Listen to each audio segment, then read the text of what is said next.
po si My Loves, 7 taong gulang. Welcome sa episode 28 ng ating masayang aral. Dala ko po ang kalooban ng Diyos mula sa kanyang sariling aklat. Ang aklat ng Diyos, hindi ito galing sa tao, sa anghel o sa diablo, kundi sa Diyos mismo. Handa na ba kayo? Hawakan ang puso, buksan ang isip, at ngumiti. Ama naming Diyos, na makapangyarihan sa lahat. Salamat po sa iyong aklat na banal.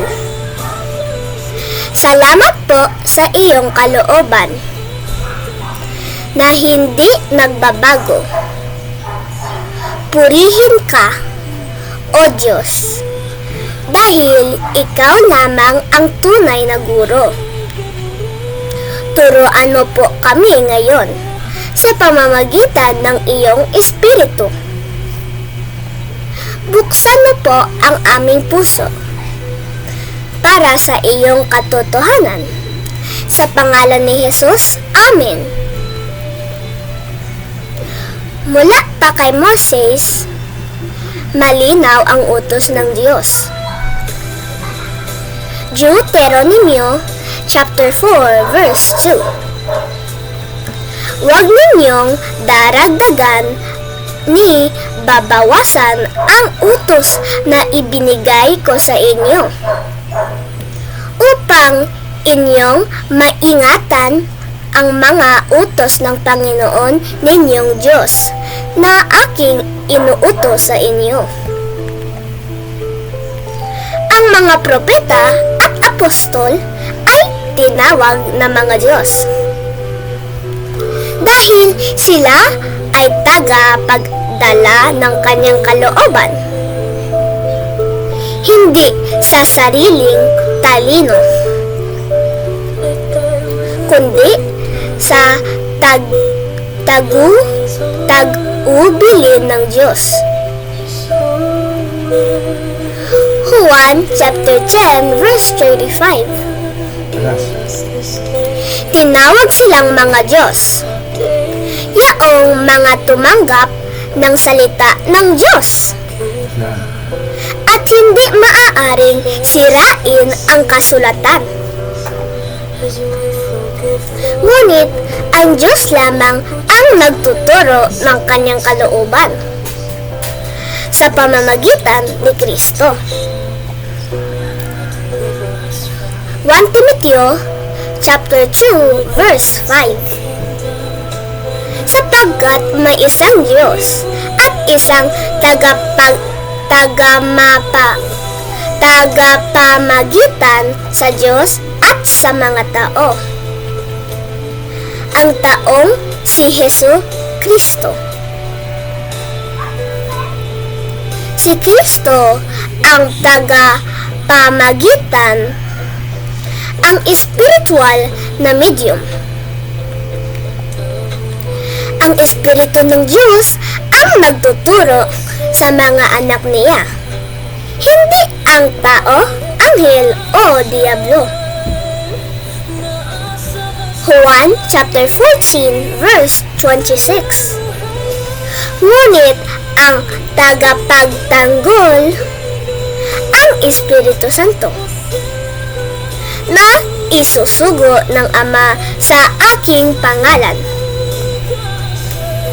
Siya ang magtuturo sa inyo ng lahat ng mga bagay at magpapaalala sa inyo ng lahat ng aking sinabi sa inyo.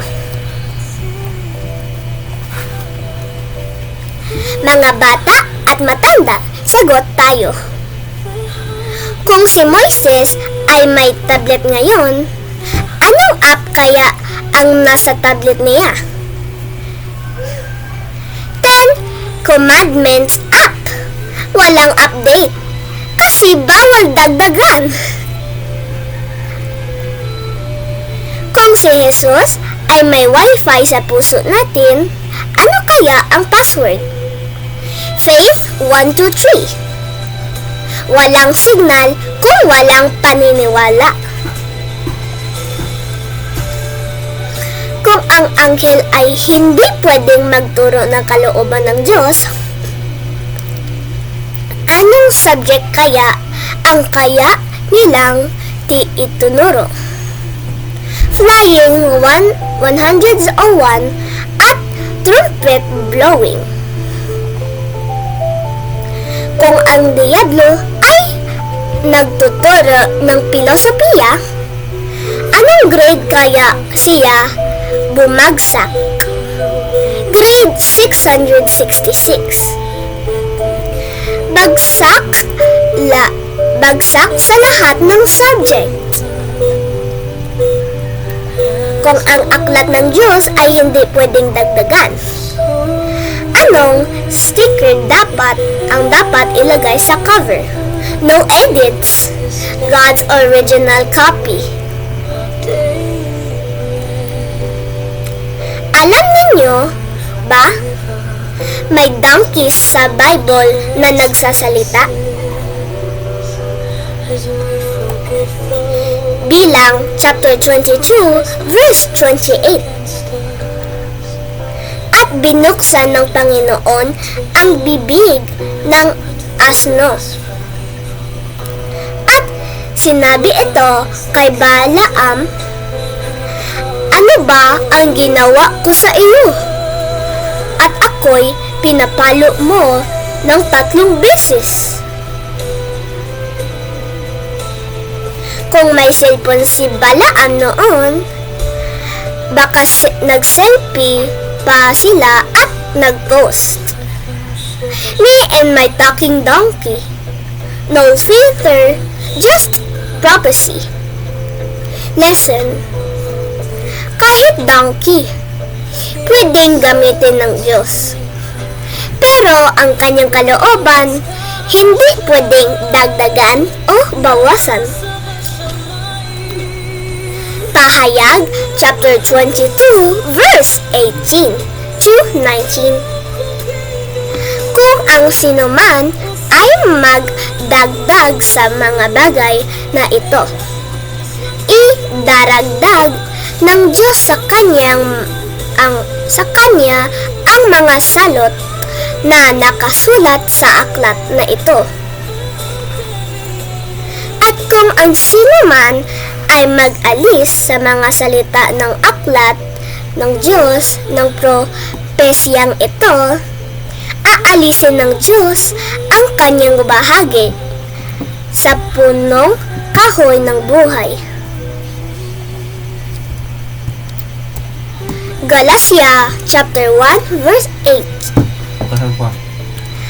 Kahit kami o isang anghel mula sa langit ang mangaral sa inyo ng ibang ebanghelyo, sumpain siya.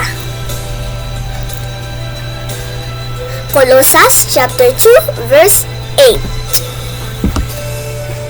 Mag-ingat kayo na baka kayo'y mabihag ng sinuman sa pamamagitan ng filosofiya at walang kabuluhang pandaraya ayon sa tradisyon ng mga tao. Inspirasyon: ang kalooban ng Diyos ay hindi gawa ng tao.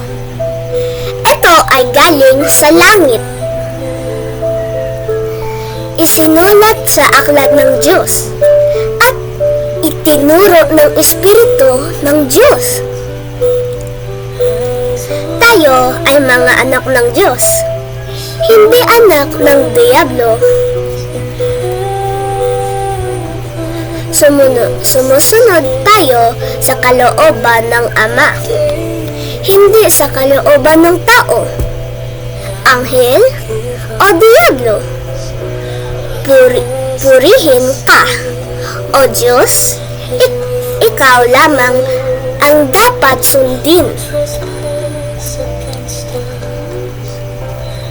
Ama naming Diyos, salamat po sa iyong salita. Salamat po sa iyong Espiritu.